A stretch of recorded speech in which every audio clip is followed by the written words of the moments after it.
자, 이번 시간에 건축법 보도록 하겠습니다. 이 건축법 7문제 출제되고요. 수험생 입장에서 4문제 내외가 3문제, 4문제 정도가 무난하게 출제가 되고 보통 이제 두세 문제가 좀 어렵게 구성이 됩니다. 그래서 제일 먼저 나와 있는 것이 입법 목적, 뭐 별로 안 중요하고요. 안전, 미관이라고 하는 거. 자, 여기서 이제 논의 포인트가 그거죠. 이 건축물을 건축을 할 때는 나중에 건축허가 따로 공부하게 되는데요. 허가라고 하는 거 받아야 돼요. 그랬을 때 이 건축허가 여부를 판단하는 기준점, 안전 그리고 미관이라고 하는 게 포인트. 요거랑 바로 비교할게요. 국토기획법에서 건축물의 건축을 하고자 할 때는 개발행위 허가라고 하는 것을 받아야 됩니다. 그래서 그때 이제 개발행위 허가 받을 때 기준점이 뭐냐라고 했을 때 주변 토지와의 이용 관계를 고려하는 것. 그래서 이 건축물의 건축을 할 때는 자 개발행위가 건축허가 둘 다 필요하다. 그 중에서 건축허가 판단 여부, 안전, 그다음에 미관 이 정도로 봐야겠고요. 적용 범주라고 해서 잘 안 내요. 그 중에서 사실은 통계적으로 많이 내는 것은 아예 적용 배제라고 하는 것이 논의 포인트인데요. 자 일단은 전면적 적용 대상 지역에서 시험에 안 나오는 거죠. 도시적 지구 단위겠고요.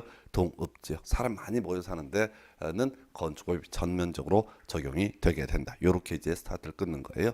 자 그런데 뭐가 있냐면 시골 얘기죠. 시골에 대해서는 일부만 적용을 하게 된다. 이게 핵심이에요. 그래서 우리 시골 얘기 몇 번 했습니다. 어디에서 국토기획법에서요. 기본적으로 도시군 기본계획 수립해야 됩니다. 근데 시골에 있어서는 수립하지 아니할 수 있다 해서 그때 시골이 뭐냐 했을 때 수도권에 속하지 아니하고 광역시와 경계를 같이 하지 아니하며 인구 10만 이하 이런 경우를 우리가 가리켜서 시골. 자 도시개발법에서도 시골 얘기가 나왔어요. 원래 이제 도시개발 사업을 하는 과정에서 개발계획 수립하고 도시개발구역을 지정하는 게 일반적이다. 근데 시골에서는 먼저 도시개발구역 지정하고 나서 개발계획 수립할 수 있다. 그래서 시골의 종류가 5개 등이 있었습니다. 요는 시험용으로 접근할 때는 시골이 아닌 것을 고르시오라는 게 포인트예요. 시골이 아닌 게 뭐냐라고 했을 때 주상공 면적 합계가 전체 면적의 100분의 30을 초과하는 지역이라고 하는 어떻다 시골이 아니다. 그래서 문제에서 단순하게 물어봤었고요. 이제 건축법이 와서 시골 얘기 나와 있습니다. 그래서 시골에서는 소위 어떻다 일부 조항을 적용하지 않는다. 근데 여기서 출제하는 포인트는요. 시골이라고 할지라도 최소한 건폐율과 용적률 높이전 어떻게 한다? 적용한다. 해서 이 건축법에서 시골의 의미는요. 도시 지역이 아니고 지구 단위계 구역이 아니고 동읍적이 아닌 지역. 예를 들어서 과거에 나왔던 질문 계획 관리 지역으로서 지구 단위계 구역이 아닌 지역 그리고 동업적이 아닌 지역 이런 지역에서 소위 이제 건폐율 용적률을 높이지 않은 어떻다 적용된다 해서 왜 이렇게 보라고요? 자 과정 다 날려버리고 시골이라 할지라도 최소한 뭐는 적용한다? 건폐율과 용적률과 높이 제한이라고 하는 것은 적용한다. 이게 출제 포인트예요. 그래서 거기 이제 적용 배제가 되는 게 6개가 있는데 뭐 때려 죽여도 못 외우고요. 결국은 시골이라 할지라도 뭐는 적용한다? 건폐율과 용적률과 높이 제한 적용한다 해서 자 우리 앞에서 이제 정비법 공부하실 때는 맡기면요 대부분 재개발 재건축으로 쇼부가 나요. 왜 출제원이 제일 잘하는 게 재개발 재건축. 자 건축법에서는요 3대 교재가 건폐율 용적률 높이 제한이에요. 그래서 지문보다 막히면 뭘 가지고 구성한다고요? 건폐율 용적률 높이 제한 이 셋 중에 하나를 가지고 장난을 치게 됩니다. 그래서 시골에서도 건폐율 용적률 높이지 않은 적용한다. 그 정도 20회 때 구성됐고 거의 나오지 않아요. 자, 그다음에 이제 특별 건축구역이라고 하는 개념이 나와 있는데 자 의미 필요 없고요. 여기서는 이제 엄청 양이 많아요. 이게 원래 법이 이제 일반 교재에서는 특별 건축구역에서 한 7, 8페이지를 법조문으로 나열을 합니다. 뭐 때려 죽여도 모르고요. 그래서 결론이 뭐냐면 특별 건축구역이라고 하는 걸 지정을 국토부장관 또는 시도지사가 하게 되면은 좀 규제를 통합 적용하고 완화 적용을 할 수 있다. 그래서 결론을 외우셔야 돼. 그래서 그 중에 하나가 자 2개 외우고 들어갔는데요. 자 도시군 관리계획 의제라고 해서 자 우리 도시군 관리계획 용도지역, 용도지구, 용도구역, 기반시설, 지구단위계획 뭐 이런 것들이 도시군 관리계획입니다. 그런데 우리 법에서는 도시군 관리계획 괄호 열고 용도지역, 지구구역 제외라고 되어 있거든요. 그래서 이건 출제될 비중이 낮은데 하나 외웁시다. 자 특별건축구역 틀린 것을 고르시오라고 하게 되면 용도적 지구의 결정이 있는 것으로 본다. 요거 하나 외우시면 돼요. 왜 법에서 관리계획 중에서 용도적 지구구역은 제외라고 되어 있으니까 그렇게 하나 기억을 하셔야겠고 두 번째 외울게요. 통합하여 적용할 수 있다. 그냥 묶어 가셔야 돼. 그저 어떻다고요? 통합하여 적용할 수 있다. 뭐를 모르지 그냥 무조건 셋 중에 하나가 나올 텐데 우리가 알아야 될 것은 뭐라고요? 통합하여 적용할 수 있다. 특별 건축구역 용도 지역 지구 구역에 결정이 있는 것으로 것으로 본다. 틀린 표현 하나, 옳은 것을 고르시면 통합하여 적용할 수 있다. 틀린 것을 고르시오라고 하게 되면 통합하여 적용할 수 없다. 이런 식으로 이제 구성을 하게 됩니다. 그래서 19회 때 구성되고 거의 출제가 안 되고 있고 27회 때 나왔었나요? 건축협정이라고 하는 개념. 이 건축협정이라는 것은 건축 말고도 대수선 또는 리모델링에 관한 협정. 자, 요건 내용이 좀 많은데 미리 이것도 결론을 알고 가야 돼요. 이 건축협정이 뭐냐라고 했을 때 일반적으로 우리 이제 공간정보법 등에서 토지 등록단이 바로 필지라고 돼 있어요. 그래서 이 건물을 지을 때도 필지를 단위로 허가 여부 등을 판단을 하게 됩니다. 근데 토지가 좀 작은 것들이 몇 개가 있단 말이야. 그런데 자 그때 경우에 따라서 뭘 할 수 있다고요? 합의를 통해서 필지를 키워서 거기다 건물을 짓는 경우도 있는데 자 우리 이제 합의를 할 수 없는 경우 중에 소유자가 다르면 어떻다? 합의를 할 수 없다 이런 얘기가 나오거든요. 그래서 이 건축협정이라고 하는 개념은 어떤 논리 구조냐면 두 개, 세 개, 네 개 필지를 묶어서 합의를 안 한 상태에서 건물을 짓는 과정을 가리켜서 이렇게 이제 규제를 하기 위해서 건축협정제도 있고요. 주의하실 게 자 토지 소유자가 같아도 어떻게 할 수 있다? 합의를 안 한 상태에서 일정한 사유가 있으면 합의를 못 하거든요.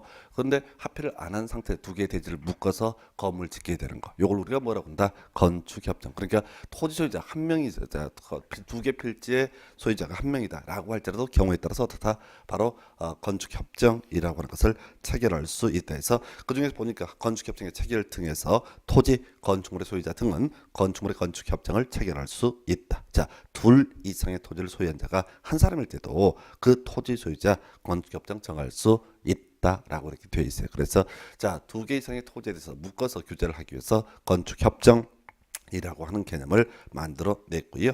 그 다음에 이제 협정 운영위원회 뭐 그렇다 치고 쭉 넘어가서 바로 결론 가도록 하겠습니다. 지정의 효과라고 했을 때 완화 적용 나와 있어요. 모르죠? 모르지.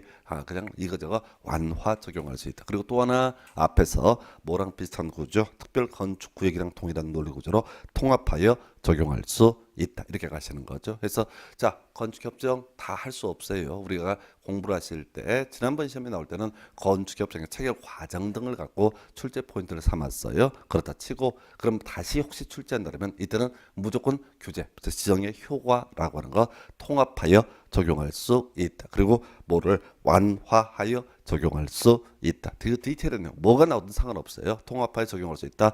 완화하여 적용할 수 있다. 요것만 기억을 하는 방향으로 통합하여 적용할 수 있다. 완화하여 적용할 수 있다. 요 정도만 하겠습니다. 그래서 건축법이 정말 양이 많아요. 7문제 출제가 되는데 뒤에 적용 대상물 이런 파트는 많이 나오는데 이 파트는 사실은 잘 안 냈던 부분입니다. 그래서 지금 이제 지역 관련해서 시골에 대해서 시골 도시 지역이 아니고 지구단위 계획구역이 아니고 동읍지역이 아닌 지역 일부 종의 적용을 폐지할 수 있다. 그러나 건폐율 용적률 높이지 않은 적용 폐지를 할 수 없다. 그 다음에 이제 특별건축구역 틀린 것을 고르시오. 용도지역 지구구역의 결정이 있는 것으로 본다. 틀렸고요. 그 다음에 옳은 것을 고르시오. 통합하여 적용할 수 있다. 그 다음에 이제 건축협정도 바로 결론 가셔야 돼. 앞에서 의 한번 냈으니까 완화 적용할 수 있다. 통합하여 적용할 수 있다까지 해서 얘들은 지금 쭉 출제된 걸 보면 19회 때, 그다음에 27회 때, 20회 때 등 자 그렇게 많은 출제가 되지 않는 영역이니까 이렇게 감만 잡고 가시고요. 그나마 통계적으로 좀 많이 나오는 것이 바로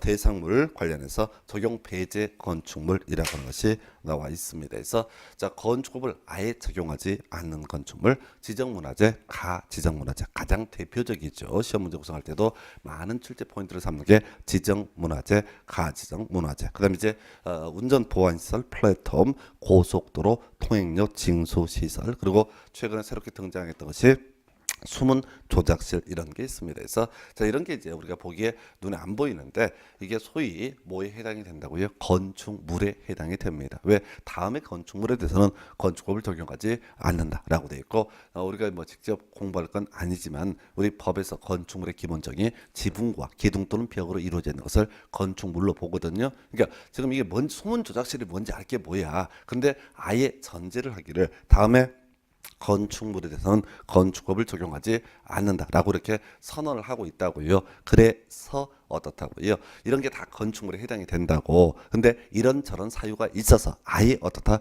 건축법을 적용하지 않는다라고 해서 자 중요한 포인트 뭐라고요? 제일 중요한 게 지정문화재, 가지정문화재 해서 거의 이제 답을 예를 뽑는데 지정문화재 자 국보, 보물, 몇 호 이런 식으로 정해져 있는 것을 지정문화재 그러나 국보나 보물로 아직 지정이 안 됐는데 지정 과정에 있는 것을 가리켜서 뭐라고 한다? 가지정문화재. 이게 왜 이렇게 가지정문화재도 적용 폐지를 하게 되냐면 이래 가십시다. 만약에 이 문화재로 지정되면 뒤집니다.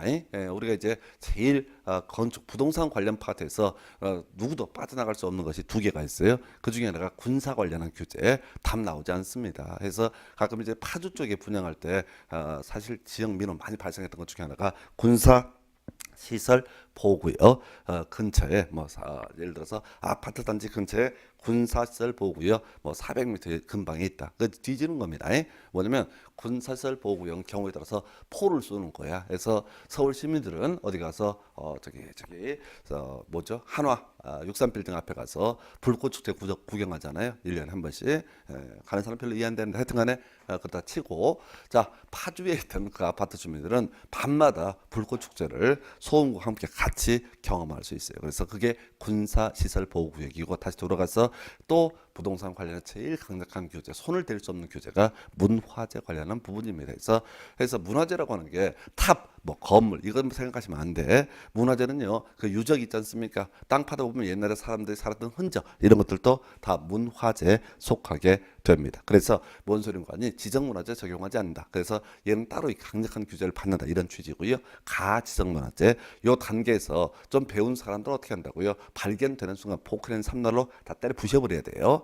걸리면 뒤지니까 올섭이니까 그래서 그것 막기 위해서 지정문화재, 가지정문화재 소위 문화재 보호법을 적용을 하게 된다. 이 정도로 봐야겠고요. 또 자주 나오는 게 고속도로 통행료 지행시설. 요거 뒤에서 이제 공부할 텐데 대지라고 하는 거 도로에 2m 이상 접해야 된다. 이게 이제 기본 구조거든요. 대지는 도로에 몇 미터? 2m 이상 접해야 된다. 그래서 자 대지가 도로 2m 이상 접해있지 않게 되면 그걸 우리가 부동산 학계론에서는 맹지라고 정의를 하고요. 건물을 지을 수 없어요. 그런데 우리 고속도로 통행료 징수절 혹시 이제 고속도로 타다 보면은 요즘에 하이패스 때문에 많이 줄어들고는 있는데 상대는 처음 보는 아저씨가 반가운 눈빛으로 고객님 안녕하십니까 하면서 삥을 뜯어요. 그게 이제 있는 곳이 뭐냐면 고속도로 통행료 징수시설 잘 보게 되면요 지붕이 있습니다. 그리고 기둥 또는 벽이 있어요. 그래서 건축법상 건축물이 될 수 있는데 만약에 이 부분에 대해서 건축법을 그대로 적용을 하게 되면요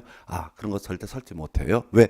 그 도로라고 하는 것은 건축법상의 도로와는 전혀 맞지가 않아요. 건축법상 도로가 되기 위해서는 통행이 가능해 사람의 통행이 가능했을 때 그걸 도로라고 정의를 할 수 있거든요. 그래서 자 고속도로는 사람이 나다닐 수 없거든요. 그러면 건물을 지을 수 있다 없다? 없다. 소위 맹지에 해당이 되는 거예요. 해석을 하자면. 그래서 요건 받기 위해서 고속도로 통행료 징수 시설이라고 하는 것 건축법을 적용하지 않는다. 이런 이제 해석이 나오는 거에서 하여튼 주된 논의 대상 지정문화재, 가지정문화재, 고속도로 통행료 징수 시설이라고 하는 거 건축법을 적용하지 않는다. 이렇게 이제 봐야겠고요.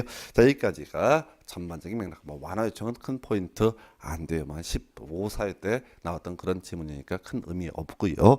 자, 해서 다시 정리해 볼까요? 지역 관련해서요. 자, 바로 시골 도시 지역이 아니고 지구 단위 계획 구역이 아니고 동읍 지역이 아니었을 때 뭐 이런 저런 조항 적용 폐지할 수 있다. 그러나 건폐율 용적률을 높이지 않은 적용 폐지를 할 수가 없다. 요게 하나가 있게 될 것이고요. 두 번째 특별 건축구역 틀린 것을 고르시오. 용도 지역, 용도지구, 용도구역에 지정이 있는 것으로 본다. 그럼 틀렸고요. 자, 그러면 옳은 것을 고르시오. 통합하여 적용할 수 있다. 그다음에 이제 건축협정 옳은 것을 고르시오. 완화하여 적용할 수 있다. 통합하여 적용할 수 있다. 이건 출제 비중이 낮기 때문에 그 정도까지. 그리고 좀 이제 진지하게 볼게. 아예 건축법을 적용하지 않는 건축물. 지정문화재, 가지정문화재, 운전보안시설, 플랫폼, 고속도로 통행료 징수시설 그리고 수문 조작실까지 최근에 등장했습니다. 여기까지 보시고요.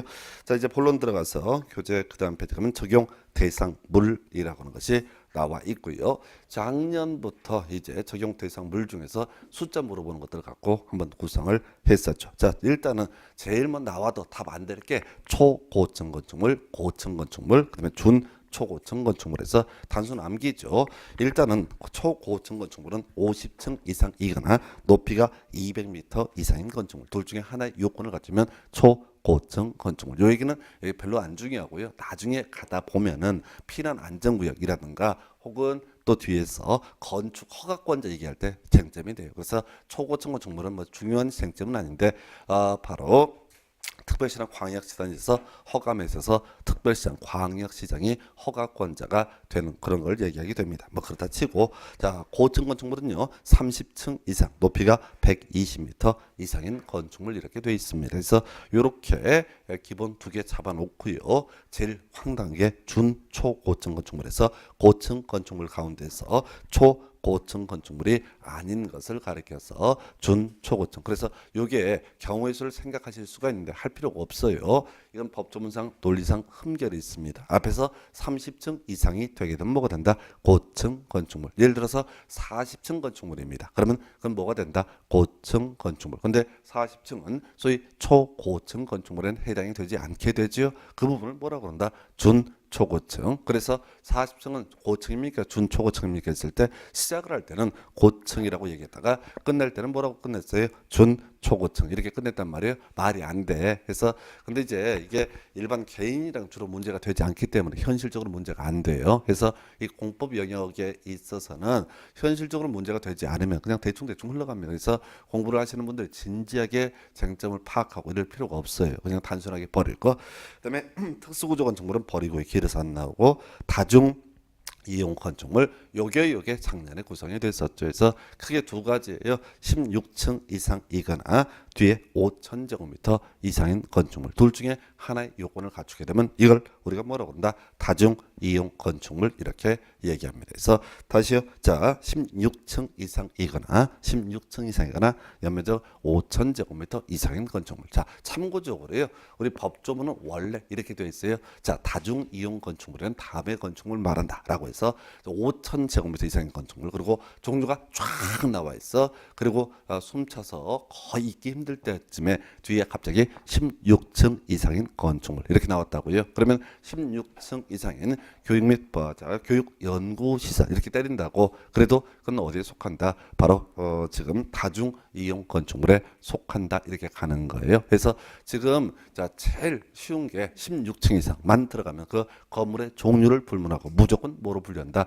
다중 이용 건축물 이렇게 분류하고요. 예, 그리고 나서 5천 이상 이 중에서 보니까 종류가 나와 있어요. 일단 종류는 외울 수가 없죠. 그 중에서 외워야 될 게 동식물원 제외라고 돼 있죠. 동식물원은 규모가 아무리 커도 바로 다중 이용 건축물에 해당하지 않는다. 그럼 이제 외울 때 이렇게 가는 거예요. 다음 중 다중 이용 건축물을 고르시오라는 문제가 구성되면 답은요 16층 이상인 건축물 이걸로 가셔야 돼. 물론 5천 이상으로서 일정한 요건을 충족하면 그것도 다중 이용 건축물이 될 수가 있는데 그걸 우리가 이제 민법에서 원시적 불능이라고 그래요. 때려 죽여도 책을 들여도 풀 수 없다고. 그러면 문제를 구성할 때는 쉽게 갈 때면 다중 이용 건축물을 고르시오. 이게 27회 때 나왔었거든요. 그럼 답이 뭐라고요? 16층 이상. 그럼 이제 이 문제 나왔으면 혹시 다중 이용 건축물 아닌 것을 고르시오가 나올 거예요. 그러면 그때는 답이 뭐가 된다고요? 동물원, 식물원 이렇게 뽑는 거예요. 그래서 딱 떨어져요. 요거랑 똑같은 유형이 뭐냐면 바로 준 다중 이용 건축물이라고 하는 것이 있죠. 그래서 얘는 층수 관련한 부분이 아예 없고요. 1천 이상이라는 전제에서 일정한 용도에 해당이 되면 어떻다? 이걸 우리가 준다중 이용 건축물. 그럼 또 다 외워야 되지. 동식물은 제외 나와 있죠. 해서 동물원, 식물은 어떻다? 소위 다중 이용 건축물도 준다중 이용 건축물도 아니다. 그래서 지금 이제 혹시 또 이제 철되면은 뭐죠? 이 동식물원, 서울 과천 대공원 이런데 가실 가족들하고 가는 경우도 있을 거예요. 그럼 이제 가가지고 사람들 더럽게 많죠. 사실 동물보다 사람 숫자가 훨씬 더 많아요. 징글징글하게 많습니다. 그래서 배운 사람들은 그걸 보면서 동물은 식물은 뭐 기린 이거 아니라 여기는 사람이 이렇게 바글거려도 뭐가 아니야 다중 이용 건축물 아니고 좀 소규모 동식물원 같은 경우도 여기도 이렇게 사람이 징글징글하게 모여도 최소한 뭐는 아니야 다중 이용 건축물 혹은 준 다중 이용 건축물은 아니다 이렇게 생각을 하셔야 돼. 이게 배운 사람의 태도예요. 그래서 혹시 이제 이 제주도 이런 데 공연 뭐죠 놀러 가시다 보면 그런데 소규모 이렇게 동식물은 있거든요. 그때 가서 어머 염소 이렇게 하시면 없어 보이는 거야. 배운 사람답게 여기는 다중 이용 건축물 혹은 준 다중 이용 건축물이 아니다. 이게 이제 배운 사람이 살아가야 될 험한 세월이죠. 그래서 그다음에 이제 실내 건축이라고 하는 거 어려워요. 그래서 여기 한번 문제 구성됐는데 버려야 될 문제예요. 그래서 자 그다음에 이제 자 통계적으로 또 역시 아주 많이 구성되는 거 아주 많이가 한 4년 정도 단위로 출제가 되는 게 바로 주요 구조부라고 하는 개념이 되겠습니다. 주요 구조부요. 내기, 바보, 지주 해서 6개를 묶어서 부를 때 뭐라고 한다? 주요 구조부. 자, 우리 앞에서 건축법의 입법 목적이라고 하는 게 안전 그리고 미관 이런 표현들을 썼었거든요. 그래서 안전, 미관. 자, 그 관련해서 안전과 관련한 개념이 바로 주요 구조부다. 이렇게 얘기를 하게 됩니다. 그래서 이 주요 구조부라고 해서 내력벽이라고 하는 거, 기둥, 그다음에 바닥, 보, 지붕, 틀, 주, 계단까지 6개, 이 6개를 바로 안전과 직결된다라고 해서 먼저 내력벽이 나와 있는데요. 우리가 이제 내력벽은 생각하려면 기둥부터 먼저 떠올려야 돼서 하중을 받쳐주기 위해서 자 수직의 하중을 받쳐주기 위해서 세우는 걸 기둥이라고 부르게 될 것이고요. 이 기둥과 기둥 사이에서 바로 하중을 분산시켜 주는 것을 힘을 받는 벽을 내력벽이라고 부르게 됩니다. 그 다음에 이제 바닥은 어렵지 않을 테고요.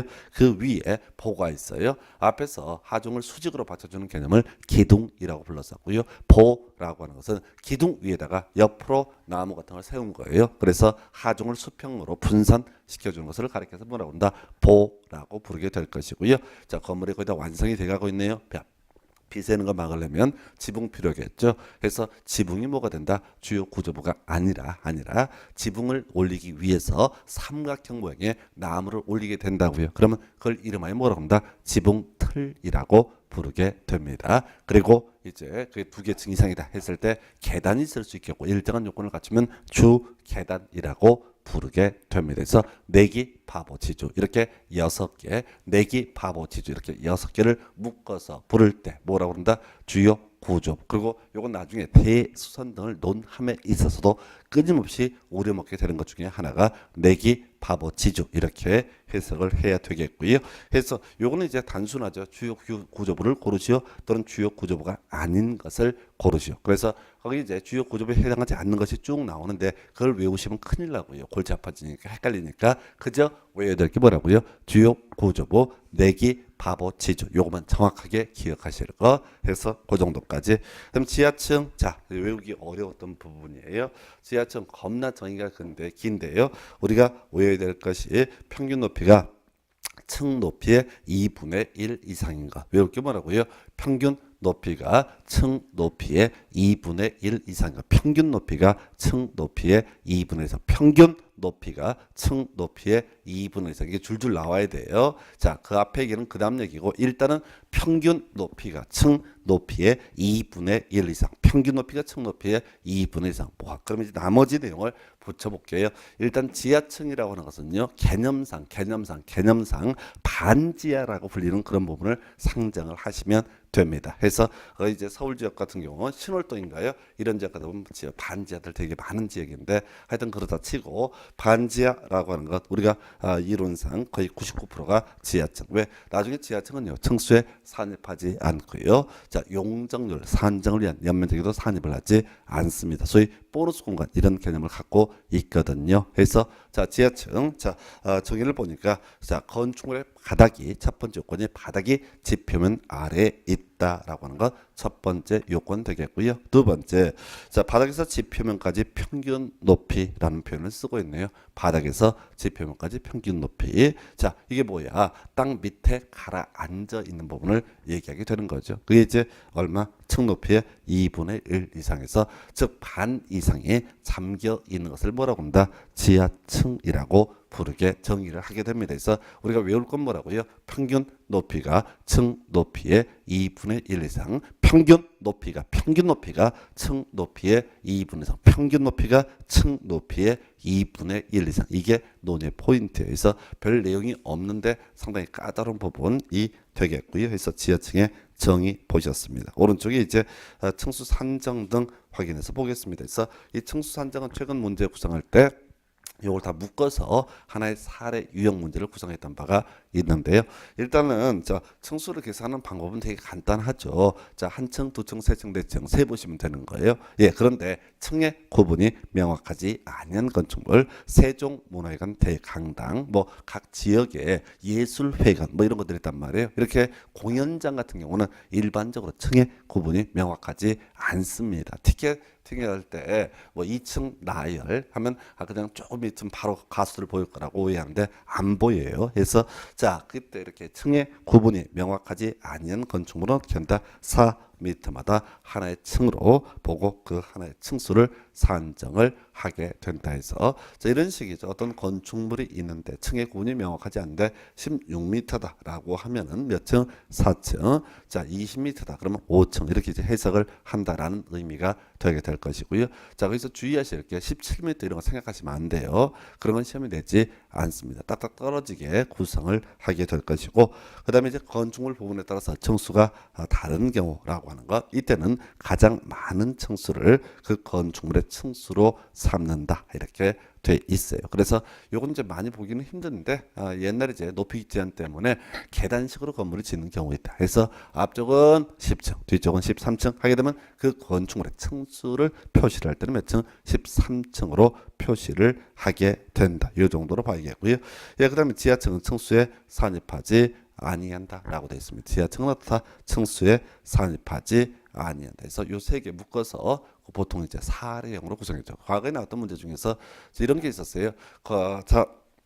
건축물 부분에 따라서 층수가 다른 경우로서 또 그 건물의 층의 구분이 명확하지 아니하다. 그래서 그 중에서 200제곱미터는 16m 이고, 그다음에 또 100제곱미터는 12m이다. 이 건축물은 몇 층이냐 이런 식의 문제를 구성을 했어요. 그러면 이제 두 개가 다른 거죠. 그러면 가장 많은 층수를 건축물의 층수로 산정을 해야 할 것이고, 층의 구분이 명확하지 않다라고 하면 16m 몇 층이 된다? 4층. 이런 식의 문제가 한번 사례형으로 구성이 됐던 바가 있습니다. 그래서 이렇게 해서 층수의 산정이라고 하는 개념 확인해 봤고요.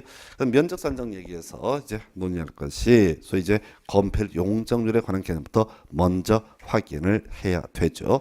해서 요건 이렇게 가십시다. 일단 건폐율이 뭐냐라고 했을 때 대지 면적에 대한 건축 면적의 비율이라든가 혹은 연면적이 뭐냐라고 했을 때 용적률이 뭐냐 했을 때 대지 면적에 대한 연면적의 비율. 요게 이제 뒤에서 따로 이제 공부를 하게 될 것이고요. 이 얘기를 먼저 하는 취지는 그러면 대지 면적은 어떻게 산정을 하게 될 것이냐, 혹은 연면적은 어떻게 산정하냐, 혹은 건축 면적은 어떻게 산정을 하냐, 요 얘기를 하려고 소위 건폐율, 용적률이라는 개념을 먼저 깔아놨어요. 그래서 지금 대지 면적, 원칙 대지의 수평, 투영 면적 이렇게 얘기를 하게 됩니다. 대지 면적은 대지의 수평, 투영 면적. 그래서 간단한 얘기예요. 우리가 건물 지으려면 먼저 건폐율 용적률 적용을 받게 될 텐데, 이 대지 면적은 원칙적으로 대지의 수평, 투영 면적 간단하게 가야 되는데 예외가 있어요. 그래서 요건 그 다음 페이지 그림 가지고 이제 설명을 드리게 될 텐데요.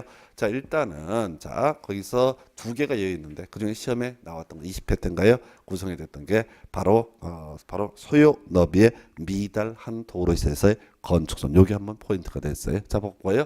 지금요 대지라고 하는 거 도로에 얼마 2m 이상 접해야 된다. 이게 기본 구조입니다. 도로는 기본적으로 나중에 몇 미터? 4m의 요건을 갖춰야지 원칙적인 도로라고 부르게 됩니다. 그런데 지금 대지가 이렇게 각각 하나의 도로에 대지가 있는데 이게 이제 미리 전제를 할게 길이 아니라 도로라고 전제를 하게 되는 거예요.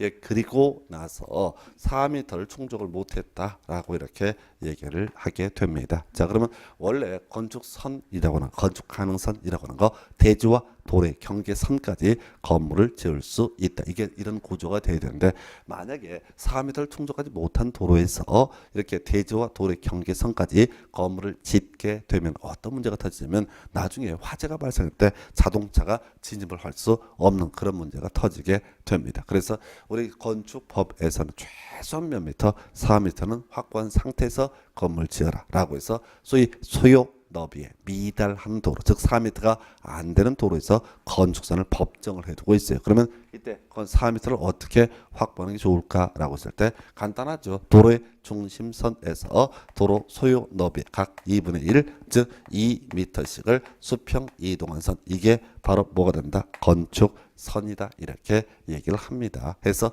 다시 가볼까요? 이렇게 건축선이 지정이 됐다라는 전제하에서 이 대지 면적 어떻게 계산할 것인가? 원래는 대지 면적은 대지의 수평 투영 면적, 하늘 위에서 봤을 때 가장 넓게 펼쳐진 면적을 대지 면적으로 삼아야 되는데요. 이렇게 소요 너비에 미달한 도로에 있어서 그 대지에 건축선이 따로 정해진 경우에는 이 건축선하고요 도로 경계선 사이 요 부분의 면적은 어떻다? 대지 면적에서 제외하게 된다라고 하는 거. 요걸 갖고 이제 구성하고요. 그래서 요 이제 건축선 할 때 다시 한번 나오긴 할 텐데 어차피 시험 문제에서는 논의하는 쟁점이 뭐라고요? 자, 바로 소요 너비에 미달한 도로다라고 하게 되면 이때는 바로 대지와 도로의 경계선을 건축선으로 삼는 것이 아니라 이렇게 일정한 경우의 수를 따져봐야 된다. 하나만 더요. 자, 지금 한쪽에 대지가 존재하고요. 다른 한쪽에는 대지가 없습니다. 그래서 전에 시험이 나왔던 게 뭐 철도선로라든가 또는 하천부지 혹은 뭐 경사지 뭐 이런 게 있다고 해보겠습니다. 그러면 도로가 그리고 맞고요. 도로는 맞는데 역시 4m를 충족을 못한 상태다라고 전제를 해보겠습니다. 예, 이렇게 되게 되면 이때는 경사지 등이 있는 도로자 쪽 경계선에서 도로 소요 너비 즉 얼마 4m만큼을 수평 이동한 선을 뭘로 본다? 건축선으로 보게 된다. 그래서 역시 똑같은 논리 구조로 건축선과 도로 경계선 사이 요 부분의 면적은 대지 면적에서 제외하게 된다. 요렇게 이제 가게 되는 거예요. 그래서 요 외에도 이제 도시군객 시설 부지라고 그래서 공원용지, 학경지로 결정이 되면 그 부분은 대지 면적에서 제외한다 나오는데 큰 의미 없습니다. 그래서 우리가 이제 항상 공부를 하실 때 지금 한 15년 정도 기준으로 제가 시험에 나왔던 거 위주로 정리를 해 놨는데 그거 외우기도 너무 힘들어요. 해서 일단은 소요 너비에 미달한 도로다라고 하면 대지와 도로의 경계선이 아니라 건축선이라는 개념 자체가 바로 일정한 요건 해서 양쪽에 대지가 있으면 도로 소요 너비의 중심선에서 도로 소요 너비의 2분의 1씩을 수평 이동한 선을 건축선으로 삼게 될 것이고 그리고 나서 만약에 양쪽에 대지가 아니라 한쪽에 대지가 있다라고 하면 이때는 경사지 등이 있는 쪽 도로 경계선에서 도로 소요 너비만큼을 수평 이동한 선을 건축선으로 삼게 될 것이고 이 건축선과 도로 경계선 사이 부분의 이 면적은 대지 면적에 산입하지 않는다라고 하는 거. 이렇게 이제 볼 수 있어요. 그래서 요건 이제 표현들이 너무 길어지기 때문에 그림 그려서 대지 면적 계산하시오. 이런 문제가 구성이 됐습니다. 그 다음에 이제 나오는 것이 건축 면적. 잊어버리세요. 이 건축 면적은 지금 단군이 이 나라 만든 후로 한 번도 출제가 되지 않았습니다. 왜? 낼 게 더럽게 많거든. 낼 게 더럽게 많기 때문에 건축 면적을 내지 않아도 무방해요. 그 다음에 이제 우리가 기억해야 될 게 연면적이라고 하는 개념을 찾아봐야 되는데요. 이 연면적이라고 하는 것, 연면적이라고 하는 것은 나중에 이제 논의하겠지만 바닥 면적의 합계 이렇게 정의를 하게 됩니다. 그래서 먼저 연면적을 논하기 위해서는 뭘 찾아봐야 돼? 바닥 면적을 찾아봐야 돼. 이게 이제 대박인 거죠. 자, 우리가 이제 법정 구조를 보게 되면 바닥 면적과 관련해서 우리 건축법 시행령에서는 이렇게 되어 있어요. 건축법에서는 바닥 면적에 포함되지 않는 것을 이빠이 규정을 하고 있습니다. 그래서 우리 건축법에 나오는 모든 법조문은 어떻다? 모든 면적은 바닥 면적에 산입하지 않는다. 그게 이제 소위 이게 네거티브 방식이 되는 건데요. 자, 바닥 면적에 산입하지 않는다라고 한다면 연면적에 산입하지 않고요. 건축하는 입장에서는 그냥 보너스 공간 이런 의미를 가지고 있습니다. 그래서 결국은 어떻게 가야 되냐면 자, 바닥 면적에 자, 모르면 다 어떻다? 포함되지 않는다. 산입하지 않는다. 이렇게 가야 될 것이고 표현을 산입이라는 표현을 써야죠. 바닥 면적에 산입하지 않는 것이 있고요. 또 산입하는 것이 있을 수가 있습니다. 그래서 자 문제는 바닥 면적에 산입하지 않는 것만 쭉 규정하고 있어요. 그러면 잘 모르면 무조건 다 어떻다 산입하지 않는다 이렇게 가시는 거예요. 근데 산입할 수도 있는 게 두 가지가 문제가 됩니다. 법조문 중에서 예외 항목이 될 수 있는 게 그 중에 하나가 노대라고 하는 게 노대 등의 면적이라고 하는 것이 하나의 이슈가 되게 될 것이고요. 그리고 또 하나가 다락이라고 하는 거 해서 일단은 지금요 자 단순화시켜야 돼요. 노대가 됐든 다락이 됐든 특별한 사정이 없으면 다 바닥 면적에 산입하지 않는다. 이게 전제가 돼야 돼요. 지금 어차피 우리가 공부를 하는 건 다 뭐라고요? 건축법에 대해서 공부를 하고 있고 건축법에서는 모두 어떻다 바닥 면적에 산입하지 않는다만 규정하고 있다고요. 그러면 잘 모르면 무조건 다 어떻다 산입하지 않는다. 근데 이게 시험이다 보니까 이게 산입하지 않는 게 A4 용지로 한 3페이지 돼요. 그걸 막 차 외운다니까 미쳐버려요. 그걸 어떻게 외운다고 무조건 다 산입하지 않는다. 그래서 시험 지문을 볼 때 끄트머리 봐야 돼. 바닥 면적에 산입하지 않는다. 무조건 오른편이야. 뭐 특별한 사정 없으면 바닥 면적에 산입하지 않는다. 다 오른편이라고. 그게 A4 용지 한 2페이지, 3페이지라고요. 무조건 다 어떻다고요? 산입하지 않는다. 무조건 다 어떻다? 산입하지 않는다. 그래서 시험 지문에 산입한다. 그러면 확률상 그건 틀린 거야. 산입한다 그러면 틀렸다고. 근데 산입한다 중에서 오를 수 있는 게 두 가지예요. 바로 노대 그리고 다락이라고 하는 개념에서 일단 기본 구조부터 보겠습니다. 다락은 어떻다? 바닥 면적에 산입하지 않는다. 이게 기본 구조가 돼야 돼요. 그런데 다락이 건축주가 다락이라고 주장을 하는데 다락이 아닌 경우가 있다고요. 예, 이때 그것은 어떻다? 바닥 면적에 산입한다. 그래서 뭔적인 관이 다락의 기본정의입니다. 다락은요 층고가 1.5m 이하. 근데 괄호 열고 경사진 형태 지붕에 있어서는 층고가 얼마? 1.8m 이하가 되면 이걸 뭐라 부른다? 다락이라고 부르게 됩니다. 그래서 시험에 이게 나왔다고 층고가 2m인 다락 이렇게 때린다고 다락 아니야. 그 다락 아니야. 다락 아니야. 다락이 아니기 때문에 그 말만 다락이지 다락이 아니기 때문에 결과적으로 어떻다? 바닥 면적에 산입을 하게 되는 거예요. 요거 하나 주의하시고 요 문제 나오면 뭐 거의 개 거품 묻고 막 적고 너무 어렵다고 야 이번도 공법 시험 반영 왜 이렇게 어렵게 내고 지랄이냐 했을 때 다락이 나오는 거예요. 그래서 그런 경우고 그다음에 이제 그동안 노대라고 하는 게 출제 포인트. 자 노대 자 이게 이제 그 뭐죠 이태리에서는 그렇게 부르죠. 발코니라고 발코니 노대 다 같은 말이에요. 다시 가봅시다.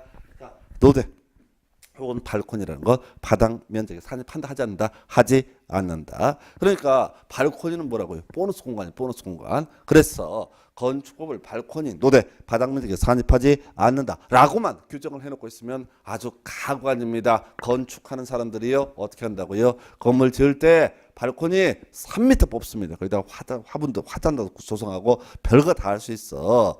그러다 이제 어떤 분이 3m가 잘 팔리니까 뜻한 바가 있어서 6m짜리 다락을 뽑습니다. 발코니를 뽑게 돼요. 난리가 납니다. 난리가 나요. 이제 딸내미들은 결코 이제 밖에 나가지 않아요. 그냥 발코니 앉아서 발코니에 갖고 밖에서 이제 소통을 하는 그런 장소가 되는 거죠. 그 이제 옛날에 그게 나왔었잖아요. 로미오 줄리엣 할 때 그 줄리엣 갸가 있던 데가 뭐죠?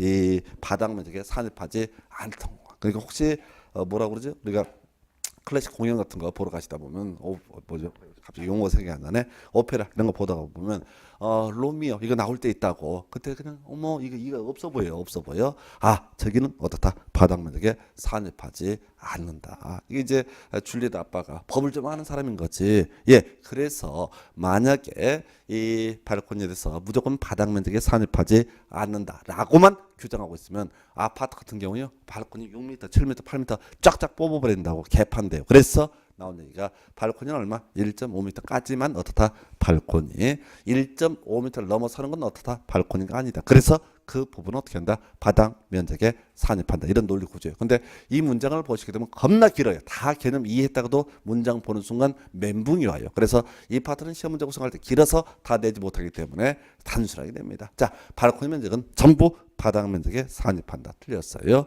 발코니 면적은 전부 바닥 면적에 산입하지 않는다. 틀렸어요. 그러니까 객관식 시험 지문 구성할 때 너무 어려우니까 이 길고 복잡한 얘기를 줄여서 전부 산입한다, 전부 산입하지 않냐. 둘 다 틀린 표현 되겠습니다. 그래서 발코니 면적이라고 하는 것은 경우에 따라서 산입하는 경우도 있고 산입하지 아니하는 경우도 있다. 산입하는 경우가 뭐라고요? 1.5m 넘어선 부분 그 면적이 있다라고 한다면 그때는 어떻다? 바닥 면적에 산입을 하게 된다. 이렇게 기억을 해 주실 거. 해서 이게 이제 바닥 면적의 압권이라니까요. 뭐가 됐든 다 어떻다 산입하지 않는다. 근데 산입한다 중에서 오를 수도 있는 게 뭐라고요? 다락과 발코니 이렇게 해석을 하셔야 돼. 그래서 무조건 다 어떻다고요? 산입하지 않는다. 이게 틀이 잡혀 있어야 된다고요.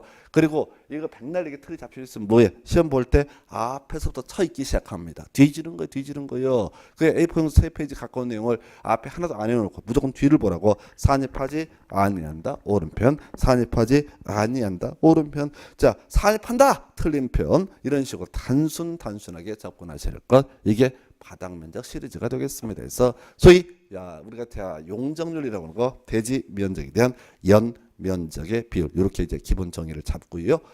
그리고 나와서 그 정도까지 해서 보셨고, 그다음에 이제 연면적이라고 하는 거. 자, 문제 백미죠. 왜? 이 연면적 얘기를 이해하려면은 뭐부터 알아야 돼요? 바닥 면적 개념부터 다 알아야 되거든요. 그래서 연면적, 자, 각층 바닥 면적의 합계. 이 기본 정의라고. 연면적은 뭐라고요? 각층 바닥 면적의 합계. 요게 기본 정의가 되겠습니다. 각층 바닥 면적의 합계를 가리켜서 뭐라고 한다?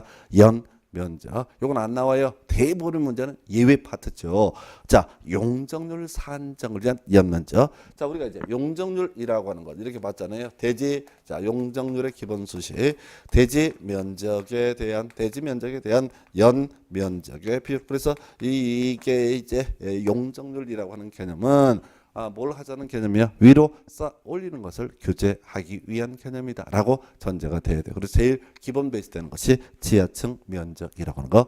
이 지하층 면적은 용적률 면적 산정을 용적률 산정을 위한 그 연면적에서는 제외한다. 가장 이제 논리적으로 당연한 얘기고, 나머지 세 개 항목은요.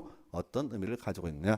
이건 이제 정책적으로 자, 이런 것 좀 위에다 많이 쌓아 올려라는 취지로 만든 것이 나머지 세 개입니다. 지상층에 주차용으로 사용하는 면적, 지상층에 주차용으로 사용하는 면적. 자, 요거 뜻하고요. 용적률 산정을 위한 연면적에 산입하지 않는다. 그래서 자, 옛날에 그러니까 한 80년대, 90년대 요때 이제 지어진 건물 등을 보게 되면은 미쳐버립니다. 첫 번째, 주차 공간 더럽게 협소해. 게다가 그 주차 공간이 어디로? 지하 3층, 4층, 5층, 6층까지 땅으로 파고 들어가는 거야. 비싼 땅에다가 상가를 지어야 되기 때문에 그렇게 주차장으로 밑으로 팔 수밖에 없었어요. 근데 사회적으로 많은 문제 등이 되다 보니까 야야 그러지 말고 주차장을 위로 올려라. 여기 보너스 공간으로 인정해 주겠다. 그래서 나오는 것이 요즘에 대형 마트 등을 보게 되면 한 2층까지 또 3층까지가 매장이고 4층, 5층, 6층 이런 데를 다 주차장 깔아버린다고요. 그게 바로 뭐라고요? 자, 지상층의 주차용으로 사용하는 면적은 용적률 산정을 위한 연면적에 산입하지 아니한다. 이런 주제가 나오게 될 것이고요. 그 다음에 이제 피난 안전구역 대피 공간 나와 있죠. 앞에 자세히 보지 마시고요. 피난 안전구역 대피 공간 이런 게 뜬다고요. 그래서 대피 공간은 더 피난 안전구역과 거의 유사한 개념인데, 화재가 발생했을 때 대피할 공간이 뭐가 된다고요? 피난 안전구역. 그래서 이 피난 안전구역 이런 건물은 뭐 일반 건물 아니고 거기 보면 초고층 건축물 또는 준초고층 이런 데서만 문제가 되는 거예요. 그래서 자, 우리 이제 요 근래 서울 강남 지역, 송파 지역에 롯데에서 113층인가 건물 지었습니다. 그래서 그때 이제 화재 대피 훈련 이런 것들 하고, 또 시민들도 재밌어. 그거 오란다고 또 촌스럽게는 가서 그 50몇 층서부터 1층까지 기어 내려왔다고 헉헉거리면 죽는 줄 알았다고. 그걸 꼭 내려와 봐야 죽는 줄 아나? 딱 보면 그냥 한 10층만 내려가도 죽겠구만. 멍청하게 따라가. 그리고 진짜 배운 사람들은 어떻게 한다고요? 자, 54층에서 화재가 발생했습니다. 그러면 제일 먼저 찾아볼 게 피난 안전구역을 확인해 보셔야 돼. 해서 피난 안전구역을 대피하면 되는 것이지 굳이 구질구질하게 언제까지 저 밑에까지 가다가 중간에 다리 아파 뒤지는 수가 있어요. 숨 막혀 죽지는 않아도. 그래서 피난 안전구역이 그래서 현실에 있어서는 아마 가서 보시게 되면 롯데 아마 그 빌딩 같은 경우도 중간에 뭐 60층이 됐든 65층이 됐든 으리으리하게 나무 쫙 심어놓고 요런 데가 있어요. 그래서 롯데 신격 회장이 이 노망 들어가고 이제 훅 가니까 아들들이 깔끔하게 꾸며주는구나. 하여튼 곳간이 튼튼해야 돼. 그래야지 인심을 풀어. 아니. 자, 바로 피난 안전구역 대피 공간이라고 하는 건 뭐라고요? 용적률 산정을 위한 연면적에 산입하지 않는다. 해서 건축비만 투자를 하면 되고요. 그 다음에 규제 완화를 받는 그런 모습이고요. 그래서 이제 법적으로 알고 보면은 그럼 그렇지 롯데가 얼마나 짠돌인데 설마 쐈을라고 해서 그 생각이 맞습니다. 그래서 그리고 이것도 그래요. 뒤에서 비슷한 규제 등을 보다 보면은 저기 이제 뒤에서 공개공제할 때 한번 설명을 드리게 될 텐데 요즘은 어떤지 모르겠는데 여기 어디죠? 태평로 시청 근처에 태평로라고 하는 지역이 있는데 거기 가면 옛날에 삼성타운이 있습니다. 그래서 삼성물산 그다음에 삼성본관 쭉 뭐 이런 게 있어요. 자 뒤에 보면 어마무시한 공원이 쫙 조성이 되어 있어요. 내가 그 법을 모를 때 거기 지나가면서 야 누가 이병철을 짠돌이라고 욕하고 그러나 이렇게 그냥 시민들의 소원을 예쁘게 꾸며는 이런 센스 그냥 멋쟁이 이렇게 생각하고요. 그 뒤에 있는 건물이 유원건설 빌딩이에요. 그래서 유원건설은 저주받은 빌딩이죠. 거기 들어간 회사는 다 망했습니다. 그래서 울트라건설도 망했고 하여튼 유명한 회사가 있어요. 그래서 터가 안 좋다. 이게 삼성물관 뒤쪽에 있거든요. 어떻게 그리 잘하냐라고 했을 때 저 옛날에 언론계 종사한 적이 있어요. 언론계. 거기가 내구역이었어요. 중앙일보. 배달은 내 거였어요. 배달은. 애들이 따까리 애들이 기사 써오면은 저는 이제 고객한테 배달해 드리는 거. 메신저였죠. 그래서 그 옆에 신한은행 빌딩은 26층, 삼성생명 빌딩은 지상의 28층이고 지하 5층, 삼성본관은 22층. 다 외워. 그래서 삼성생명 빌딩은 21층, 22층에 한솔재지가 있어요. 한솔재지가. 그래서 거기는 신문을 22부를 봅니다. 그래서 그렇다고요. 뭔 얘기에다가 공개 공지 알고 있다. 그래서 옆에 서 있어요. 미안해. 어떤 일로 할게. 그래서 제가 언론계 종사다 그러면은 기자 이런 거 생각하시는데 그건 따까리들 하는 거고 진정 독자와 대면하는 공간은 배달하는 애들이죠. 내가 개였어. 하여튼 간에 다시 돌아가서 공개 공지도 그렇고 피난 안전구역 이런 것도 뭐라고요? 규제 완화와 연결되는 그런 개념이 돼서 혹시 어디 잘 만들어졌잖아요. 새로 건물 짓고면 예쁘게 꾸며놓고 이렇게 하는 경우 있는데 하나도 감사한 마음을 가질 필요가 없어. 지들 살자는 주작이야. 그래서 하여튼 나중에 돈 벌어도 한 가지 꼭 기억하실 게 지금 태평로 뒤에 있는 삼성본관 뒤에 있는 울트라건설, 유원건설 빌딩은 절대로 사는 게 아니다. 돈이 남아도 사는 게 아니다. 그거 알려드릴게요. 망해요, 망해. 거기 들어가는 회사는 진짜 하나도 살아남은 회사가 없어. 나중에 계속 궁금해. 간판 꼭 지나가면 보게 돼요. 다음엔 누가 망할까 해서 하여튼 울트라건설까지 망한 거 봤는데 그 다음 누구한테 팔렸는지 모르겠네요. 자 여기까지 해서 뭘 얘기했어요? 바로 용어에 관한 부분 봤고요. 그 다음에 이제 교재 넘어가서 허가 대상 가설 건축물이라고 하는 게 있습니다. 그래서 자 일단 기본적으로 건축물에 건축할 때는 허가를 받아야 된다. 이렇게 이제 가게 될 것이고요. 자 그리고 나서 이 건축물 중에서 뒤에서 공부하시겠지만 일정한 소규모 건축물은 신고하면 됩니다. 지금 뭔 얘기하려고 하냐면 가설 건축물은요 당연히 신고사항입니다. 그래서 가설 건축물은 당연히 뭐가 된다고요? 신고사. 그럼 시험에 나와 안 나와? 너무나 당연하게 안 나와. 건축물도 다 못 내는데. 그래서 가설 건축물 중에서요 허가 대상이라고 하는 게 있어요. 사연 억수로 길어요. 딱 한 가지만 기억하시면 돼. 존치 기간 얼마? 3년 이내. 해서 얘는 이 자체가 중요한 게 아니라 뒤에서 조경 얘기를 합니다. 조경 나무 심는 거예요. 대지 면적이 200 이상일 때 원칙적으로 조경을 할 의무가 있다. 이런 얘기를 하면서 조경 의무가 면제되는 경우가 쫙 나열이 돼요. 그 중에 대표적인 것이 바로 뭐라고요? 대표적인 것이 바로 허가 대상 가설 건축물, 허가 대상 가설 건축물이라고 하는 거 왜 적용 의무가 면제가 되겠습니까? 라고 했을 때 존치기가 몇 년? 3년 이내에 불과하기 때문에 나무 뿌리 내릴 때쯤 다시 뽑아내야 되거든요. 해서 이 허가 대상 가설 건축물은 존치기간 3년 이내. 그리고 얘는 이보다 더 중요한 게 바로 뭘 가지고 쟁점을 삼고 있다. 적용 의무가 면제 되게 된다라고 해서 우리가 이제 그 부동산 학개론 공부하시다 보면 그런 거 나오잖아요. 건축물의 내용 연수라고 해서 물리적 내용 연수, 기능적 내용 연수, 경제적 내용 연수 등 나오게 될 것이고, 그 중에서 이 경제적 내용 연수라고 하는 부분은 소위 이제 원가법을 가지고 감정 평가를 할 때 기준점이 되게 됩니다. 근데 거기에 또 뭐가 있냐면 행정적 내용 연수라는 개념이 있을 수 있거든요. 바로 허가대상 가설 건축물에 있어서 행정적 내용 연수는 얼마? 3년 이렇게 보는 거예요. 그래서 이렇게 해서 보셨고, 그 다음에 이제 대지라고 하는 주제, 적용 대상물 중에서 대지라는 항목을 보게 될 거예요. 자, 근데 이 대지 파트는 정말 대지겠습니다. 그래서 이게 지랄 같은 게 잘 안 나와. 14회 때 구성이 되고 안 나와요. 14회 때 구성이 되고 안 나와요. 근데 지금 이제 작년부터 건축법의 출제 경향 중에 하나가 좀 엽기적인 걸 내요. 그동안 전혀 안 낸 건 아닌데 한 30년 사이를 보게 되면 내긴 냈었는데 그동안 거의 내지 않았던 부분들을 가지고 내고 있어요. 그래서 대지 관련해서 설명을 드리게 될 텐데, 자, 요거는 이제 답을 외우고 들어가셔야 돼. 답을. 자, 우리 앞에서 다 외웠던 거 이런 거 있었죠. 시골에서는 건축법의 일부 조항을 적용하지 아니할 수 있다, 배제할 수 있다. 그러나 시골에서도 뭐는 적용한다? 건폐율과 용적률과 높이자는 어떻게 한다? 그대로 적용을 하게 된다.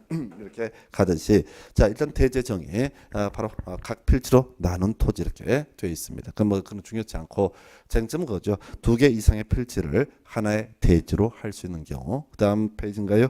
하나 이상의 필지 일부를 하나의 대지로 할 수 있는 경우, 뭐 이런 게 있습니다. 그래서 일단 논의 포인트는요, 2개 이상의 필지를 하나의 대지로 할 수 있는 경우. 뭔 소리냐면, 자, 토지가 필지가 집원이 있는 토지, 이걸 우리가 필지라고 부르게 되는데, 이 필지에다 건물 한 개 세려 지을 수 있습니다. 예, 그래서 이걸 우리가 1필지 1대지 원칙 이렇게 얘기를 하게 되는데, 토지가 2개가 있으면 각각 건물 한 개씩 짓는 게 원칙. 근데 2개 이상의 필지를 하나의 대지로 할 수 있는 경우가 있다고요. 그래서 더럽게 많아 이걸 외우시는 게 아니야. 항상 이런 걸 볼 때는 아닌 걸 외워야 돼. 아닌 거. 앞에서 그런 거 있었잖아요. 다중 이용 건축물 연면적 5천 이상으로서 다음에 해당하는 쫙 깔아 그걸 어떻게 쳐 외워. 그럼 괄호 열고 동식물원 제외 있었죠? 그럼 우리가 수험생 입장에서는 다중 이용 건축물이 아닌 것을 고르시면 뭐라고요? 동물원, 식물원. 준 다중 이용 건축물이 아닌 것을 고르시면 뭐라고요? 동물원, 식물원 이렇게 외우듯이 여기서는 2개 이상의 필지를 하나의 대지로 할 수 있는 경우를 외우는 게 아니라 뭘 찾아야 된다고요? 할 수 없는 경우를 찾아야 돼요. 법에는 뭐만 나와 있다고? 할 수 있는 경우만. 근데 거기 보면 제외 이런 게 나와 있어요. 2번 항목에 소유자가 다르거나 소유권 외 권리관계가 다른 경우 그러하지 아니하다 나와 있죠. 지금 2개 이상의 필지를 하나의 대지로 할 수 있는 경우에 두 번째 항목에 소유자가 다르거나 소유권 외 권리관계가 다른 경우 제외한다라고 돼 있죠. 뭘 제외한다고? 2개 이상의 필지를 하나의 대지로 한 대 제외한다고. 그다음에 6번 항목인가요? 끄트머리 보면 소유자가 다른 경우 제외한다. 요거 나와 있죠. 이거 외우시면 돼요. 소유자가 다른 경우 제외한다. 해서 뭘 외워야 된다고요? 자, 시킨 대로 해야 돼요. 이게 뭔 의미인지 새길 이유도 없고 나중에 뭐 녹아할 일도 없고 그다음에 요게 많이 안 나와요. 그래서 지금 여기는 딱 한 가지만 외워야 돼요. 자, 우리가 법에서는 2개 이상의 필지를 하나의 대지로 할 수 있는 경우를 크게 6개를 쭉 하니 나열하고 있습니다. 예, 근데 시험에는 뭐라고요? 나열을 하는 이걸 낼 수가 없다고. 그럼 이 문제는 틀린 걸 고르시고 나와야 된다고. 그러면 미리 외울게. 다른 경우 어떻다? 그러하지 아니하다. 해서 시험 문제 나온다고요. 다음 중 2 이상의 필지를 하나의 대지로 할 수 없는 경우는 이렇게 나온다고. 그럼 답이 뭐라고요? 다른 경우 어떻다? 이때는 2 이상의 필지를 하나의 대지로 할 수가 없다. 자, 단순화시키라고요. 지금 법에서는 뭐라고 돼 있어? 6개 항목을 쭉 하니 나라면서 다음의 경우는 2 이상의 필지를 하나의 대지로 할 수 있다. 이렇게 쭉 깔아버린다고요. 그런데 다른 예외가 있다고. 아까 동식물원 제외랑 똑같다고. 여기 겁나 길어서 이게 눈치를 못 채는 건데. 그래서 이렇게 뭐라고요? 자, 다음 중 2 이상의 필지를 하나의 대지로 할 수 없는 경우는 나온다고요? 그럼 뭘 찾으셔? 다른 경우에서. 뭐가 다른 경우? 소유자가 다른 경우. 또 뭐가 다른 경우? 소유권 외 권리관계가 다른 경우. 다른 경우만 찾아오시면 되는 거예요. 절대 나머지 볼 거 없어요. 다시요. 눈빛들이 마음에 안 들어가는 것 같은데 그냥 답을 문제를 가르쳐주고 답을. 자, 2 이상의 필지를 자 하나의 대지로 할 수 있는 경우 쭉 나와 있잖아요. 근데 문제에서는 이걸 다 쓸 수 없잖아. 뭐 주관식 시험도 아니고. 그럼 문제를 구성할 때 둘 이상의 필지가 하나의 대조를 할 수 없는 것은 무엇인가 이렇게 나온다고요. 그럼 답이 뭐라고요? 다른 경우. 다른 경우. 뭐가? 모르지. 그거 모르지. 자세히 모르지. 거기까지 알면 선생을 하지. 단순하게 소유자가 다르면 어떻다? 소유권은 외의 권리관계가 다르면 어떻다? 이러면 둘 이상의 필지를 하나의 대지로 할 수 없다. 요건 이렇게 가시는 거야. 절대 그걸 외워질 수 있는 영역이 아니에요. 제가 다 외웠으면 이미 이빨을 깠어. 근데 나도 못 외웠거든 아직까지. 근데 시험 문제에서는 이런 영역들이 대박이라고. 다중영어 충물, 준다중영어 충물 꼭 생각하시라고요. 그게 뭐는 제한다? 동식물원 제외. 요거 나왔었죠? 그럼 그렇게 문제를 구성을 하는 거예요. 그러니까 이런 것도 법조문 구조를 보게 되면 둘 이상의 필지를 하나의 대조로 할 수 없는 경우는 한번하고요. 다른 경우 딱 하나만 가십시다. 자, 그다음에 하나 이상의 필지 일부를 하나의 대조로 하는 경우 생략하겠습니다. 자, 그다음에 이제 자, 적용 대상물 중에 하나 남아 있는 게 축조 신고 대상물에서 이게 이제 미쳐버려요. 거의 지금 우리 시험 기준으로 한 17, 18년 전에 출제가 되다가 요즘에 또 출제 안 되다가 한 17, 18년 동안 안 나오다가 작년에 출제가 됐어요. 그래서 개념을 설명드릴게요. 건축물은 당연히 건축법을 적용을 합니다. 자, 이 건축물에는 앞에서 이제 뭐 가설 건축물, 허가상 가설 건축물 등도 포함이 될 수 있겠죠. 뭐 그렇다 치고 자, 공작물은 건축물에 이르지 못한 것 이걸 가리켜서 공작물 해서 공작물은 기본적으로 건축법을 적용하지 않는다. 그런데 자, 덩치가 너무너무 큰 공작물 요거 어떨 수 있다고요? 안전에 문제가 발생할 수 있다. 그래서 거의 2m를 넘는 옹벽 또는 담장 나와 있죠. 이거 법에서 규제 안 하면은 아들이 말입니다. 담장을 2m 넘게 만들었다가 발로 툭 차고 지렁 안에 쓰러서 뒤지는 수가 있단 말이지. 해서 좀 위험 요소가 있는 이런 경우에는 어떻게 하자? 안전에 좀 신경을 쓰자. 이런 식이라고 해서 숫자를 보니까 2, 4, 5, 6, 8, 10 이런 식으로 30 이렇게 되어 있어. 2, 4, 5, 6, 8, 30. 그래서 5는 짜증나니까 하지 마. 길잖아. 5는 너무 길어서 안 된다고 5m짜리. 그래서 2, 4, 6, 8, 30 이런 식으로 가게 되는 거예요. 그래서 지난번 시험에서는 정말 오랜만에 실점해서 2m를 넘는 옹벽 담장을 갖고 답을 구성을 했어요. 그래서 다음 중 축조 신고 대상 공작물은 해갖고 3m의 담장 이렇게 해서 답을 뽑았다고. 그러면은 이제는 뭘 뽑을 것이냐라고 했을 때 자, 숫자를 물어보진 않을 것 같고요. 2, 4, 6, 8, 30 중에서 일단 2m를 넘는 옹벽 담장, 4m를 넘는 광고탑, 광고판 뭐 이런 거 있고요. 그 다음에 또 있는 것이 자 6m를 넘는 굴뚝, 장식탑 등 있습니다. 6m를 넘는 굴뚝, 장식탑 등 있게 되겠고요. 그 다음에 철탑. 통신용 철탑 등 철탑이 있고요. 너무 길어. 그 다음에 이제 그냥 8m 넘는 고가수죠. 뭐 그러다 치고 지금 이제 하나만 외우십시다. 2, 4, 6, 8, 30에서 뒤지게 쳐 외워서 외우면 알아서 할 것이고 딱 하나를 제가 제시를 한다면은 바로 그 8번인가요? 뭐가 있냐면 자 높이 8m 이하. 첫 번째 포인트 뭐라고요? 이하. 지금 넘는 되는데 얘만 뭐예요? 이하라고 돼 있죠. 그래서 이하 하나 주의하실 것. 그리고 끝머리 외백이 없는 것 나와 있나요? 그래서 옛날 문제 구성할 때는 얘를 많이 구성을 했어요. 2, 4, 6, 8, 30 숫자를 물어보는 문제는 좀 유치하다고 봤었고 그리고 꼭 문제 구성하는 게 축조 신고 대상 공작물이 아닌 것을 고르시오라는 문제를 구성을 하면서 바로 남들은 다 넘는 되는데 얘만 뭐라고요? 이하라고 되어 있고요. 끝머리 엄청 길어서 놓치기 쉬운 거 외백이 없는 것 나와 있나요? 이걸 가지고 외백이 있는 것 이렇게 장난을 쳤습니다. 그래서 하여튼 뭐 출제될 가능성은 좀 낮아 보이는데 자 딱 하나 숫자 외우면 제일 좋겠고요. 그 안 되겠다 싶으면 최소한 8m 이하의 기계식 주차장, 철골 기계식 주차장 등으로서 자 바로 외벽이 없는 것. 이것은 이제 소위 축조 신고 대상 공작물에 대해서 여기까지 해서 소위 적용 대상 물까지 정리드렸고 잠시 쉬었다가 적용 대상 행위부터 이어서 갑니다.